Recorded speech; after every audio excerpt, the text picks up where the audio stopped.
Good morning, everyone. I first would like to thank the organizers of this annual meeting for your kind invitation. And I'm wishing everyone in India good health and that your families have not been personally affected.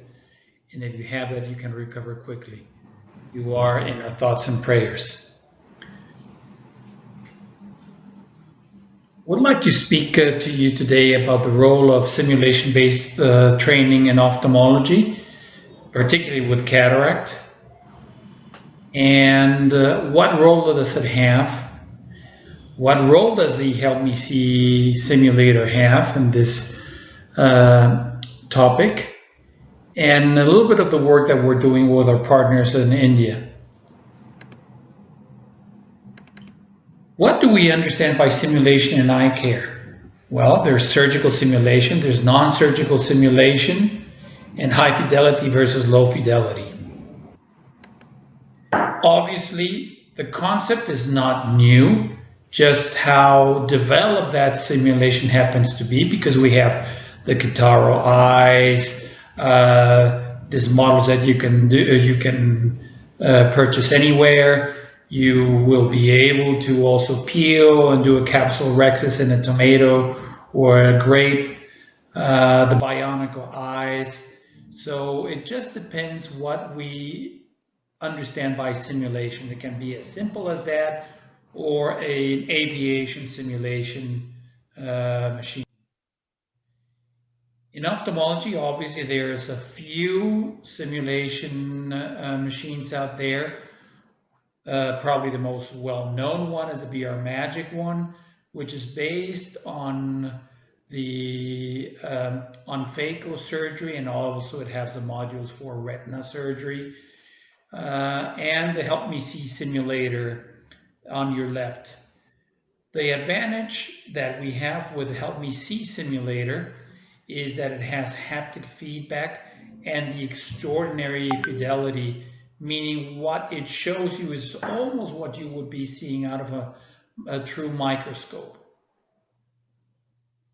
This obviously is, as we said initially, is not new. This comes from what we have learned from aviation, which, as you probably have seen, is so well advanced, level D. And fidelity is what we understand is the high degree of realism that we're seeing. Why simulation-based training? Well, I don't think it takes a rocket scientist to figure it out, because obviously it's not just a simulator, but it's how you train with the simulator. Meaning a simulator can only simulate. The instructor and the curricula around it is what helps you learn and make it safe for the patients in a protected environment. Also, you can repeat several steps. This is the advantage that simulation has over and above your traditional wet lab, because obviously after a while your knife, your blades, etc., your pig eye, your dog eye, or whatever you're using, it has only a limited time, number of times that you can use it. You can learn from your errors, you can repeat all those steps that you're having trouble with, and obviously you're not harming the patient. Well, what does the literature say out there? And there are now a number of papers that have been published, particularly these two most recent ones, which have demonstrated that even with a relatively low level simulation, the results can be a lot better once you're in a real operating theater. Can they be used to improve cataract surgery training? This is a resounding yes, as we will see a little bit later. I would encourage you to, if at all possible, obtain these papers, because they really give you an interesting background, and particularly with our simulator, with the realism that it can offer you. So how do we use our Help Me See simulator? Well, you're really looking out of a scope. or a simulated microscope, the haptic feedback, and needless to say the realistic visuals and the haptic feedback, which it really, you can feel the distinction between holding the conjunctiva, the sclera, penetrating the anterior chamber. So you really are able to feel almost like you were operating on a real eye. It simulates, as you can see, well, I mean, it doesn't look really like a human body, but that's the idea that you can really feel like you were sitting in front of a patient. The tactile feedback is extraordinary, as I have already mentioned.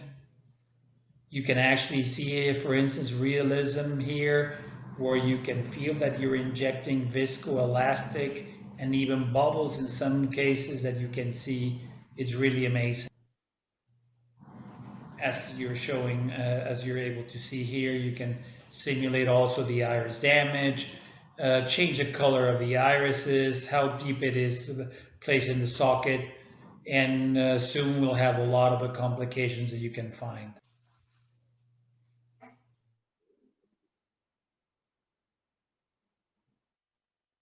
Here's just a view of what you can see out of the scope, and you can with the when doing a capsulorhexis. So when people would say, well, M6 has no value, I can assure you that it does. Particularly in some cases, it should be the procedure of choice. And in this case, in our most recent release, you can do the capsulorhexis with your cystotome or with your trata. And this would be very valuable also for phacosurgeons, or even for those phacosurgeons that are just starting, that you have a runaway capsule where you can actually end up converting to an M6 surgery. So this is an extraordinary tool that can be used by many.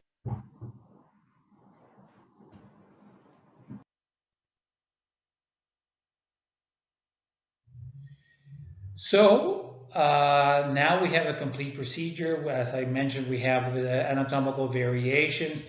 It allows for some technical technique variations.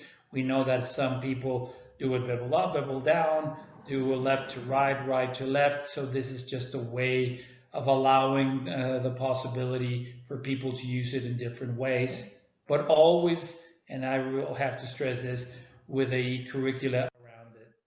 Our partners in India, some of those very big names, and that they've helped us develop the simulator, and that we're doing training and conducting studies with them. Here are some of our instructors in a recent training that we had at LWPI, who are helping us also train some government doctors that haven't had enough experience, and as you can see, they can do it in a safe environment. We also have two at DR.VAN Eye Care System, and really, one of the things that they really want to see is, particularly for novice surgeons, if the use of the simulator can actually reduce the number of complications that you can have, particularly in your surgeries. The International Society of Manual Small Incision Cataract Surgery, we have conducted a number of training sessions with them and some of the trainees from different institutions. Unfortunately, as you can imagine, we have to put a stop to this in all of this year due to the COVID-19 situation. We do have international collaborators where we have simulation-based training and people doing this at IMO, where I'm based in Mexico, where we now have even secured continuous medical education points for recertification purposes with the Mexican Board of Ophthalmology. Bascom Palmer at the University of Utah, which is really one of the few centers actively teaching M6 as part of their curricula. The Columbia University, who have now also modified part of their curricula to adopt simulation-based training, and particularly some of the steps of M6. So, I mean, this, and well, needless to say, in these big universities in China, and well, the cream of a crop of simulation-based education that came in Copenhagen. So the simulation training work for real life? Yes, it does. We conducted a study that we call a TCC PASTE. It was a randomized control study with residents who had no experience or very little experience in 5 sites in India. It was obviously double-blinded, and it was objectively assessed.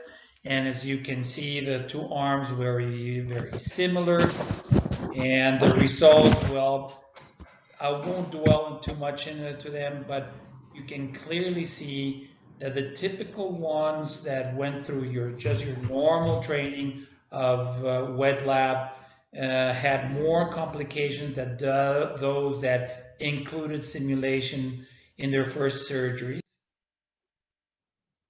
And the errors that were still there were obviously far less serious than those that had underwent traditional surgery, quote unquote, traditional surgery training. This is this is a paper that we have worked on. It has been accepted for publication in scientific reports. As you know, this is one of the most highly cited and has a very high impact factor. In fact, the 7th highest impact factor of journals in medicine. And actually, it'll be released on May the 26th. So by the time you hear this presentation, it will be available for you. So what are the key drivers? Shorter training period, increased patient safety. This can help probably train a lot more surgeons, and because as you know, cataract is the leading cause of blindness. So we can probably address prevalence of blindness this way with available technology. So the future is here. I would say that particularly in the situation of COVID-19, and this is a survey that was done in India, but there was something similar that came out of the tri-state area in the US, where the number of surgeries obviously has reduced elective surgery, therefore making it a lot more difficult for residents to be able to obtain enough surgical experience. I wanted to thank all my collaborators because they're really the ones that have done the hard work, the lifting, heavy lifting. And this is our center in Mumbai in India. I welcome you anytime that you want to be there. I'm sure that they would love to have you. Hopefully COVID-19 situation will get better soon. And if you want more information, please scan this QR or feel free to contact us whenever you want. Thank you very much, and once again, God bless all of you and your efforts, and a speedy recovery for all of you, and best wishes. Goodbye now.